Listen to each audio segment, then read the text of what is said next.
continuando con la entrevista que estoy haciendo en mi tesis, como usted fue el profesor que en el magíster nos pasó sobre la nulidad en términos generales, me gustaría, como primera pregunta de las 4 que van a hacer en esta ocasión acá en Valparaíso, preguntarle en qué consiste la nulidad y cuál es su influencia en el nuevo proceso penal, y dónde la encontramos en el nuevo Código Procesal Penal. Bueno, la nulidad es una institución procesal común al derecho procesal penal y al derecho procesal civil,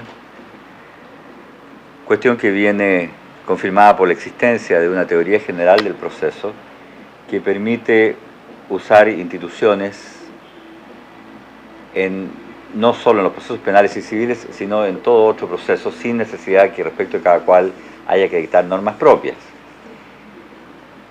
No obstante lo cual, en el Código Procesal Penal nuevo se establecen normas para un tratamiento incidental de la nulidad procesal, artículos 152, 159 y siguientes, y además se trata de la nulidad como causal de un recurso completamente nuevo en el sistema nacional, que es precisamente el recurso de nulidad. De manera que hay tratamiento en 2 etapas. Fundamentalmente el recurso está destinado a impugnar la sentencia que se dicta en el juicio oral. En cambio, las normas del artículo 159 y siguientes dicen relación con la sustanciación del proceso penal que ha de culminar en esa sentencia impugnable, como dije, por vía del recurso. Esa es la ubicación geográfica y el destino de las normas en este nuevo sistema procesal penal. Claro, correcto. Como segunda pregunta, profesor, usted tomó un principio en clase, el principio del doble conforme.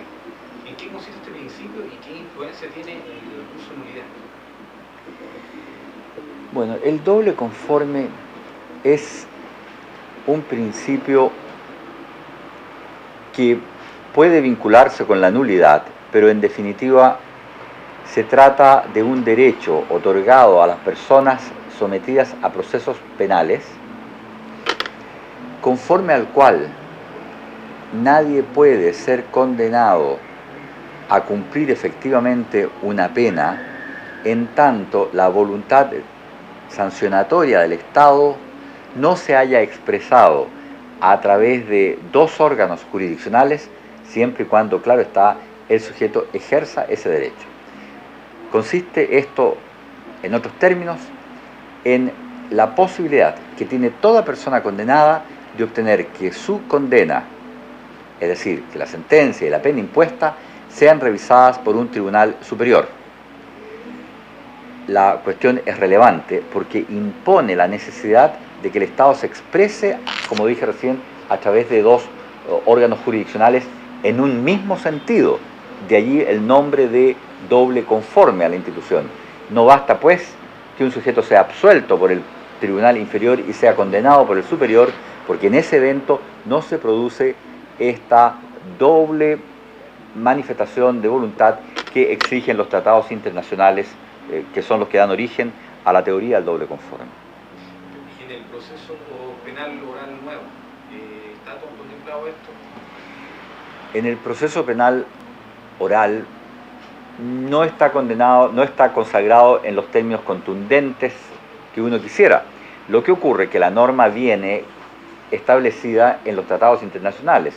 En otras palabras, tanto la Convención Americana de Derechos Humanos como el Pacto Internacional de Derechos Civiles y Políticos le otorgan a las personas condenadas el derecho a que la sentencia se revise por un tribunal superior. Esa norma, esas 2 normas, que son derecho interno chileno por aplicación del inciso segundo del artículo 5 de la Constitución, consagran el sistema del doble conforme.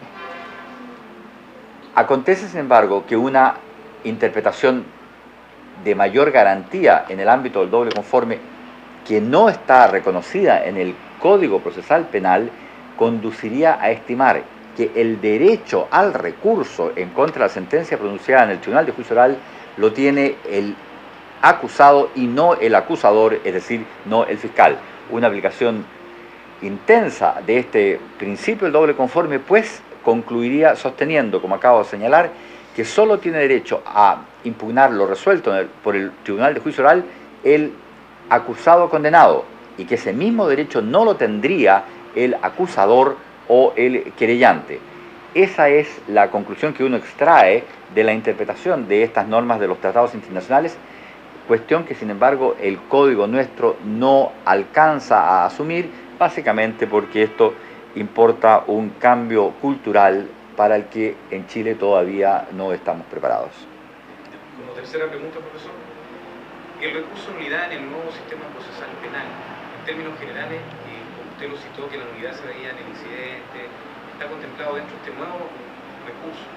¿Nos podría contar un poquito someramente la historia y cómo se entiende este nuevo recurso?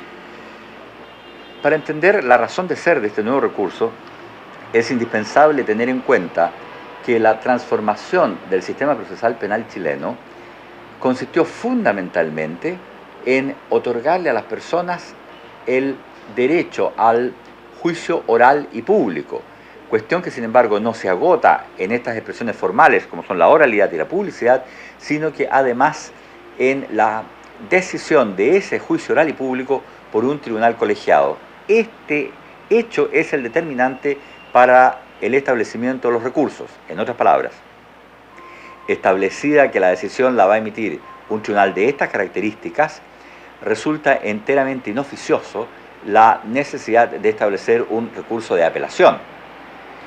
Bueno, de modo que descartado el recurso de apelación, porque en definitiva lo que va a ocurrir es que ya habrá un juzgamiento colegiado de inmediato, diríamos como primera decisión, establecida esa circunstancia, se conserva sin embargo la necesidad de que esa sentencia que el tribunal dicte pueda ser impugnada por la persona acusada, por la persona condenada. Y en consecuencia es necesario, para respetar los tratados internacionales y una elemental noción de un proceso debido, consagrar algún recurso. Descartado como recurso la apelación, las opciones son distintas. Y en general en el derecho comparado se entiende que en lugar de la apelación puede venir claramente un recurso de casación. En Chile la casación ha tenido un tránsito bastante conflictivo, fundamentalmente por la incertidumbre que ocasiona en función de las exigencias de su interposición. Por esa y por razones de agilizar la tramitación de las causas penales es que el legislador chileno se inclinó por este recurso. La verdad es que el camino para llegar a este recurso fue largo. La Cámara de Diputados optó por mantener un recurso de casación y además un recurso extraordinario. Recurso que no tenía otra explicación que satisfacer la inquietud de algunos diputados que no se resistían a ver desaparecer el recurso de apelación. De allí que se estableciera como causal de este recurso extraordinario la circunstancia que el Tribunal de Juicio Oral se apartara manifiesta y arbitrariamente de la prueba rendida. Terminaba entonces el recurso extraordinario transformándose en un medio de controlar la ponderación de la prueba por el tribunal colegiado.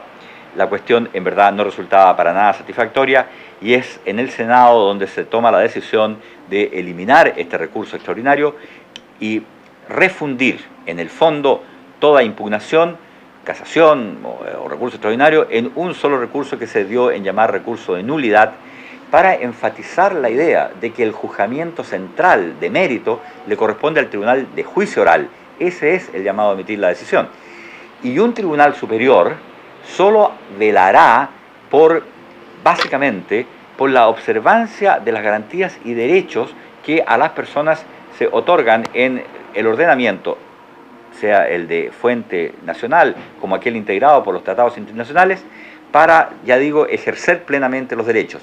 En otras palabras, el sentido del recurso de nulidad no es reemplazar la voluntad del Tribunal de Juicio Oral por la voluntad de un tribunal superior, cuya sería la tarea de un tribunal de apelación, sino simplemente permitir que el tribunal superior vele por la observancia de las formalidades legales.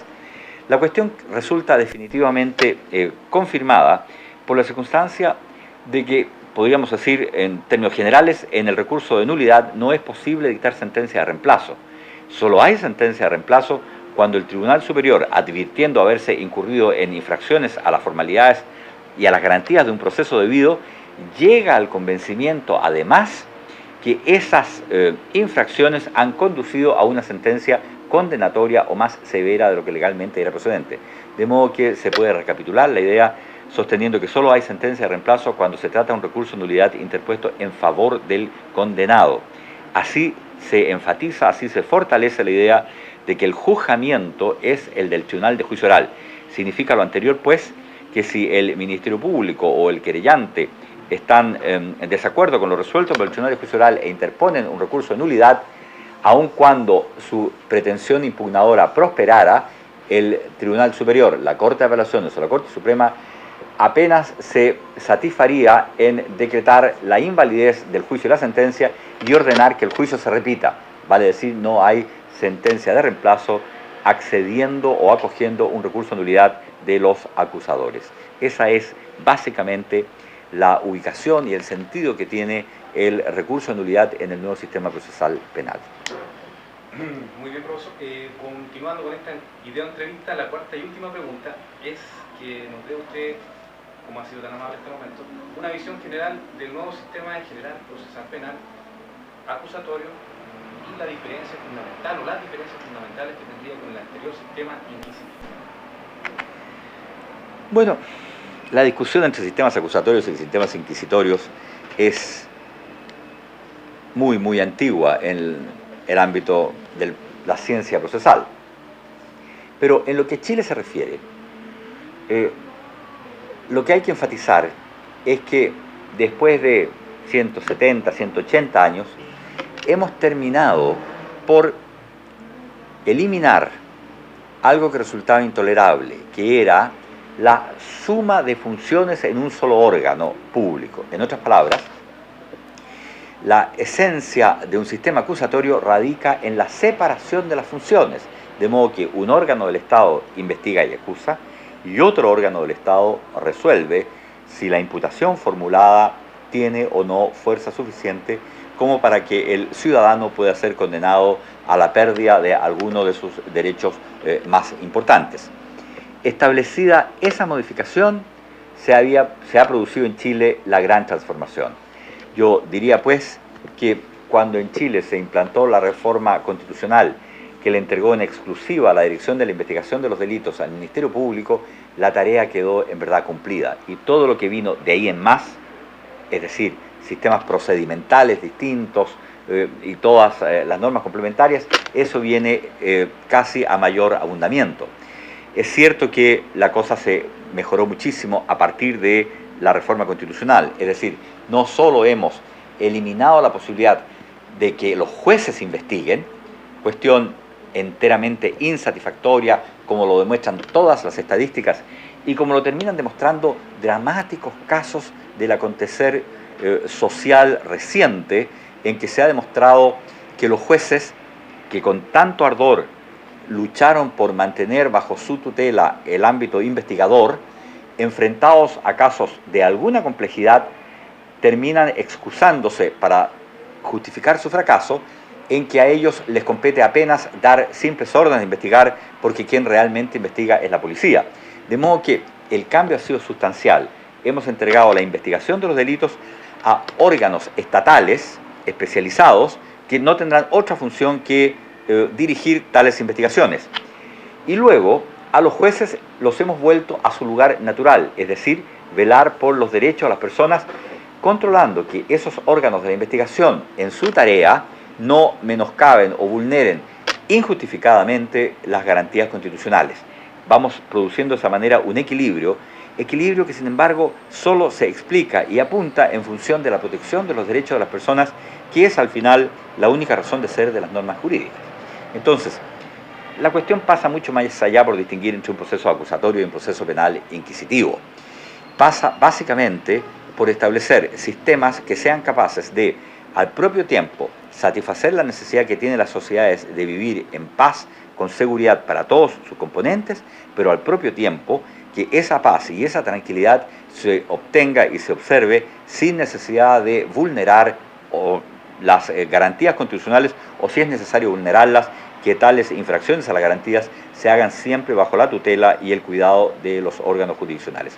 Esa es en esencia la cuestión que ocurrió en Chile con esta transformación de un proceso civil enteramente inquisitivo a un proceso civil acusatorio que presenta también marcados tintes adversariales. Ya, muy amable, profesor, por habernos concedido esta entrevista para mi tesis y esperemos que nos veamos en otra ocasión. Con todo agrado. Muchas gracias.